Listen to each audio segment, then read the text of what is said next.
बिस्मिल्लाहिर्रहमानिर्रहीम। अस्सलाम वालेकुम डियर स्टूडेंट्स। आज के हमारे इस लेक्चर में एक्सरसाइज 8 10th क्लास मैथ का हमने क्वेश्चन नंबर 2 समझना है। फिर से हम इस एक्सरसाइज के क्वेश्चंस को स्टार्ट करने से पहले हमने जो इस एक्सरसाइज के 3 थ्योरम्स है 8.1, 8.2, 8.3, अगर हमने वो नहीं सीखे, वो नहीं समझे तो ये क्वेश्चंस हम सॉल्व नहीं कर सकते। सबसे पहले हम उन 3 थ्योरम्स को सीखेंगे, क्योंकि इन क्वेश्चंस को देखकर हमने ये बताना है कि इन क्वेश्चंस में हमारे पास कौन सा थ्योरम लगना है। ठीक है, तो उन थ्योरम्स के बिना ये क्वेश्चन सॉल्व नहीं हो सकते। क्वेश्चन पढ़ते हैं। हमारे पास क्या है? Question number 2। इन आ, ये निशान किसका है? ट्राइंगल। कहता है कि एक ट्राइंगल है, उसका नाम दिया गया है ए बी सी। ठीक है, हम जल्दी से एक ट्राइंगल बना लेंगे। इनको क्या नाम देंगे? ए बी सी का। यहां पर देखिए ए बी और सी हमने नाम दे दिया। इसको थोड़ा सा मैं सही कर लेता हूं। हमारे पास 3 नाम हो गए। कैलकुलेट द बी सी, हमने क्या बताना है? बी सी की हमने वैल्यू बतानी है, ये हमें मालूम नहीं है। व्हेन ए बी हमारे पास ए बी हमारे पास क्या दिया गया है? 6 सेंटीमीटर। ए सी हमारे पास क्या है? 5 सेंटीमीटर। और ये बताया गया है कि एंगल हमारे पास ए पर बना है कितना है? 60 डिग्रीज हमारे पास एक एंगल बना गया है।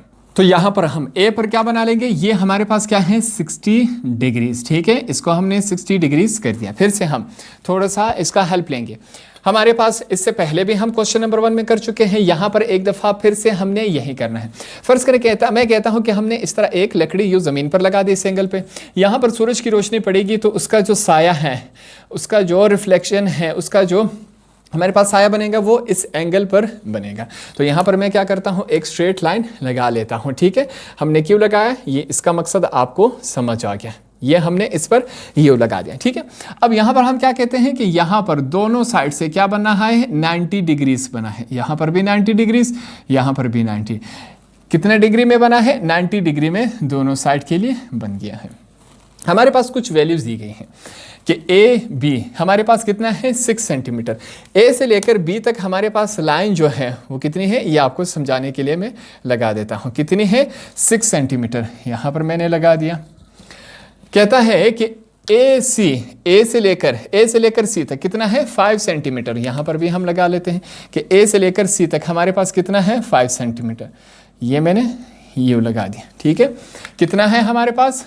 5 सेंटीमीटर। बी सी जो है हमने मालूम करना है, वो हमारे पास नहीं दिया गया है। अब फिर से हम क्या करेंगे? हम डी उठा लेंगे और डी में चेक करेंगे तीनों एंगल्स कितने बन रहे हैं। पहला एंगल हमारे पास कितना है? 60 डिग्रीज का है। दूसरा राइट हैंड साइड पे करेंगे तो ऊपर वाला नंबर डी के आपके पास 2 होते हैं, एक नीचे ऊपर। राइट हैंड साइड पे ऊपर वाला लेंगे, हमारे पास क्या है? 60 है।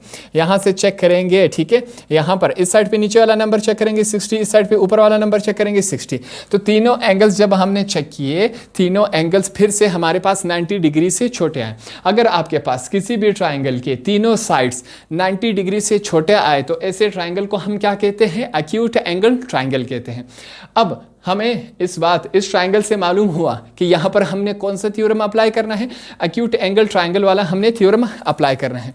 अब एक्यूट एंगल ट्राइंगल वाला हमारे पास कौन सा थ्योरम है? यहाँ पर देखें, सॉल्यूशन के बाद मैं लिखूंगा कौन सा थ्योरम है हमारे पास? बाय, वो यहाँ पर हम लिख लेते हैं। ठीक है, बाय यूजिंग थ्योरम 8.2 हमने क्या करना है? थ्योरम 8.2 यहाँ पर हमने इस्तेमाल करना है। उसके लिए यहाँ पर मैं क्या लिखूंगा? वी नो दैट, कि हमें वो बात मालूम है। यहाँ पर हमने लिखा थ्योरम 8.2 से हमने क्या लेना है? अब यहाँ पर उसकी मदद से हमने ये क्वेश्चन सॉल्व करना है। बुक से थ्योरम 8.2 चेक करते हैं। हमारे पास थ्योरम 8.2 क्या कहता है? फिर से यहाँ पर लिखेंगे, समझे इसको। थ्योरम 8.2 कहता है in any triangle the square on the side opposite to an acute angle. हमारे पास कहता है कि एक्यूट एंगल के जो ऑपोजिट, ये हमारे पास एक्यूट एंगल है, कहता है इसके बिल्कुल ऑपोजिट मुखालिफ वाले साइड का हमने क्या लेना है? स्क्वायर लेना है। तो यहाँ पर मैं क्या लिखूंगा? यहाँ पर मैं बना लूंगा मेजरमेंट बी सी, इसका हमने क्या लेना है? स्क्वायर लेना है। Is equal to the sum of, हमने क्या करना है? सम जमा करते हैं। किसको? Sum of the squares. अब दो चीजें आपस में क्या हो रही हैं? जमा हो रही हैं, और इनका हमने क्या लेना है? स्क्वायर लेना है। ये हमने लिख लिया। किन दो साइड्स का हमने स्क्वायर लेना है और आपस में जमा करना है? On the sides containing the acute angle, उन दोनों साइड्स का हमने स्क्वायर लेना है, आपस में जमा करना है जहां पर एक्यूट एंगल। अब एक्यूट एंगल एक इस एंगल से और एक इस एंगल से, दोनों से मिलकर बना हुआ है। तो यहां पर हम क्या करेंगे, मेजरमेंट ए बी, ये हमने लिखा, इस एंगल से मिलकर और इस एंगल से मिलकर हमारे पास एक्यूट एंगल बना। दूसरा क्या है, ए सी, तो यहां पर मैं क्या लिखूंगा, मेजरमेंट ए सी, इसका हमने स्क्वायर ले लिया। आगे क्या है, डिमिनिश, डिमिनिश का मतलब क्या है, minus, diminished by twice, twice का मतलब क्या है, 2। अब आगे चलते हैं, the rectangle contain by one of the sides and the, हमारे पास and the projection of it other, sorry यहां पर हम भूल गए, इसको हम क्या नाम देंगे, डी का। अब कहता है कि एक पूरा साइड, साइड क्या है, ए से लेकर बी तक, हम क्या लिखेंगे, मेजरमेंट ए बी, एक पूरा साइड और उसका जो साया है, प्रोजेक्शन है, प्रोजेक्शन यहां पर बना ए से लेकर डी तक। दूसरा हमने क्या लिया, उसका हमने साया ले लिया। यहां तक तमाम बातें क्लियर हो गई। अब ए से लेकर बी तक तो हमारे पास वैल्यू मौजूद है। सबसे पहले हम क्या करेंगे, ए से लेकर डी तक हम वैल्यू फाइंड आउट करेंगे। क्या करेंगे, ए से लेकर डी तक हमने वैल्यू फाइंड आउट करनी है। यहां पर देखें, इसे हम क्या कहते हैं, बेस कहते हैं, ठीक है। ये हमारे पास क्या है, परपेंडिकुलर है, ये हमारे पास क्या है, हाइपोटेनस है। अब बेस हमने फाइंड आउट करना है ए डी को। यहां पर देखें, हमने किसे फाइंड आउट करना है, ए डी को हमने फाइंड आउट करना है। मैंने लिखा ए डी, मेजरमेंट साथ में लिख लेते हैं। अब देखें, ये क्या है, ए डी को फाइंड आउट करेंगे, इसे हम क्या लिखेंगे, ऊपर लिख लेंगे। क्या है हमारे पास, बेस अपॉन, दो वैल्यूज मिलकर हम क्या करेंगे, बेस अपॉन हाइपोटेनस, दो वैल्यूज मिलकर तीसरी वैल्यू फाइंड आउट करते हैं। अब बेस अपॉन हाइपोटेनस किसके बराबर होता है, कोस के बराबर होता है। हमारे पास कोस कितना, एंगल कितना दिया गया है, 60 डिग्रीज। तो इसको अगर हम सीधा करके लिखें, हमारे पास क्या है, कोस 60 डिग्री बराबर है बेस अपॉन हाइपोटेनस के। यहां तक तमाम बातें क्लियर हो गई। अब यहां पर चेक करें, कोस 60 हमारे पास किसके बराबर होता है, वो हमारे पास 1/2 के बराबर होता है। बेस हमारे पास क्या है, ए डी, तो यहां पर मैं क्या लिखूंगा, मेजरमेंट ए डी, ये मैंने लिख लिया। हाइपोटेनस हमारे पास क्या है, ए सी, यहां पर मैं क्या लिखूंगा, मेजरमेंट ए सी। यहां तक तमाम बातें क्लियर हो गई। नेक्स्ट स्टेप में चेक करें, मैं फिर से क्या लिखूंगा, 1/2 is equal to A D. A D की वैल्यू हमारे पास नहीं है, इसको हमने सेम एज इट इज लिख लिया, ठीक है। ए सी की हमारे पास वैल्यू मौजूद है, वो हमारे पास क्या है, 5 है। तमाम बातें क्लियर होगी। क्या होगा, क्रॉस मल्टीप्लिकेशन होगी, ये वैल्यू इसके साथ मल्टीप्लाई होगी, ये वाली वैल्यू इसके साथ मल्टीप्लाई होगी। मल्टीप्लाई करवाते हैं, 5 multiply by 1 is equal to 2 जो है मल्टीप्लाई हो रहा है मेजरमेंट ए डी के साथ, ठीक है। दोनों जब आपस में मल्टीप्लाई होंगे हमारे पास वैल्यू क्या बनेगा, 5 1 जार 5, 2 जब ए डी, ये दोनों आपस में फिर से क्या हो रहे हैं, मल्टीप्लाई हो रहे हैं। दो वैल्यूज के बीच में अगर कोई साइन नहीं हो तो क्या मतलब है, मल्टीप्लाई हो रहा है। अब ये 2 जो है ए डी के साथ क्या हो रहा है, मल्टीप्लाई हो रहा है, इज इक्वल टू के इस तरफ आएगा, क्या हो जाएगा, डिवाइड हो जाएगा, ठीक है। 5/2 is equal to measurement A D. यहां तक तमाम बातें क्लियर हो गई। अगर 5 को हम 2 से डिवाइड करवा दें, पहले इसको लिख लेते हैं, मेजरमेंट ए डी। अगर हम 5 को 2 पर डिवाइड करवा दें, हमारे पास क्या आता है, 2.5 हमारे पास वैल्यू आ जाती है। अब क्या होगा, हमारे पास जो कुछ वैल्यूज हैं वो हम ए डी की वैल्यू भी हमारे पास आ गई, क्या है, 2.5, ये वैल्यू मौजूद है, 2.5 मौजूद है, ये वैल्यू मौजूद है। अब हम क्या करेंगे, जो हमारे पास जो वैल्यू मौजूद नहीं है वो फाइंड आउट करेंगे।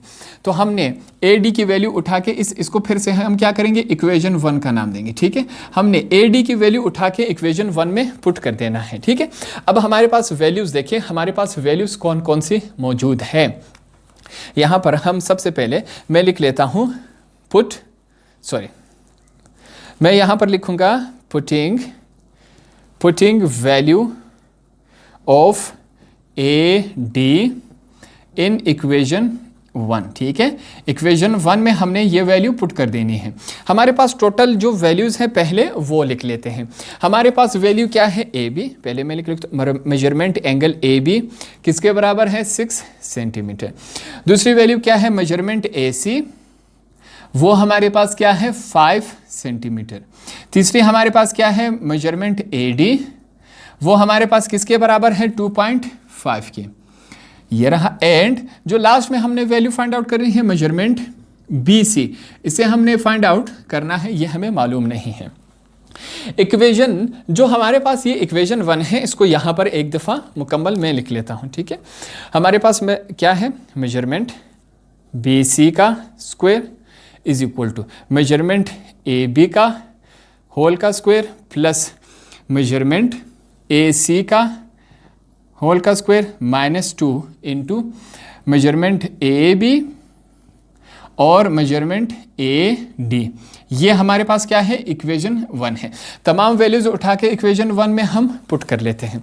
हमारे पास देखिए BC की वैल्यू मौजूद नहीं है, तो BC को सेम एज इट इज लिख लेंगे यहाँ पर कि हमारे पास BC की वैल्यू मौजूद नहीं है। क्या है, measurement BC square is equal to AB की वैल्यू हमारे पास मौजूद नहीं है। AB की वैल्यू हमारे पास बिल्कुल मौजूद है, क्या है, 6 सेंटीमीटर, तो इसकी जगह हम क्या लिखेंगे, 6 सेंटीमीटर होल का स्क्वायर प्लस AC की वैल्यू मौजूद है, क्या है, 5 है, 5 का स्क्वायर -2। AB की वैल्यू हमारे पास मौजूद है, क्या है, 6। AD की वैल्यू हमारे पास मौजूद है, क्या है, 2.5। ये हमने तमाम की तमाम वैल्यूज़ यहाँ पर लिख दी इक्वेशन 1 में। जब हमने ये तमाम वैल्यूज़ पुट की तो हमारे पास ये इस शक्ल में आया। तो इसको आगे सॉल्व कर लेते हैं। हमारे पास क्या है, मेजरमेंट BC होल का स्क्वायर इज इक्वल टू 6 का स्क्वायर क्या होता है, 6 मल्टीप्लाई बाय 6 36 प्लस 5 का square 5 multiply by 5 5 5 are 25 minus plus minus है, ठीक है। 2 6 आर 12 मल्टीप्लाई बाय 2.5 हमारे पास क्या आता है, ये हमारे पास 30 आ जाता है, ठीक है। तमाम वैल्यूज को हमने आपस में यहाँ पर मल्टीप्लाई करवा दिया, हमारे पास ये इस शक्ल में है। अब देखें मेजरमेंट BC होल का स्क्वायर इज इक्वल टू, अब इन दोनों को आपस में हम ऐड करवा लेते हैं, जमा करवा लेते हैं। देखते हैं 36 प्लस 25 हमारे पास वैल्यू क्या है, 61 माइनस 30। अब आगे चेक करते हैं। मेजरमेंट BC होल का स्क्वायर इज इक्वल टू 61 में से अगर 30 माइनस हो जाए तो हमारे पास क्या आता है, 31। अब यहाँ पर हमारे पास BC की वैल्यू जो हमसे पूछी गई वो तो आ तो गई है, मगर यहाँ पर एक मसला है कि यहाँ पर क्या है, स्क्वायर है। अब इस स्क्वायर को ख़त्म करने के लिए हम क्या करेंगे, taking square root on both side. यहाँ पर मैं लिखता हूँ taking square root on both side. हमने स्क्वायर रूट को लिया दोनों तरफ। अब चेक करते हैं, यहाँ पर देखिए मेजरमेंट BC होल का स्क्वायर है, इसके ऊपर हमने स्क्वायर रूट लिया, दूसरी तरफ क्या है 31, इसके ऊपर भी हमने स्क्वायर रूट ले लिया। अब यहाँ पर क्या होगा, ये जो 2 है वो इसके साथ कैंसिल हो जाएगा, हमारे पास क्या रह जाएगा, measurement BC is equal to 31। हम क्या करेंगे, साइंटिफिक कैलकुलेटर की थोड़ी सी हेल्प लेंगे। सबसे पहले ऑन करके आपने क्या करना है, स्क्वायर रूट दबा देना है, उसके बाद आपने 31 इज इक्वल टू हमारे पास जो वैल्यू है वो क्या आ रही है, 5.56, ठीक है। पॉइंट के बाद जो दूसरी रकम है 5 से बड़ी है तो साथ वाले में 1 ऐड कर देंगे, 5.56 हम इस तरह लिखेंगे।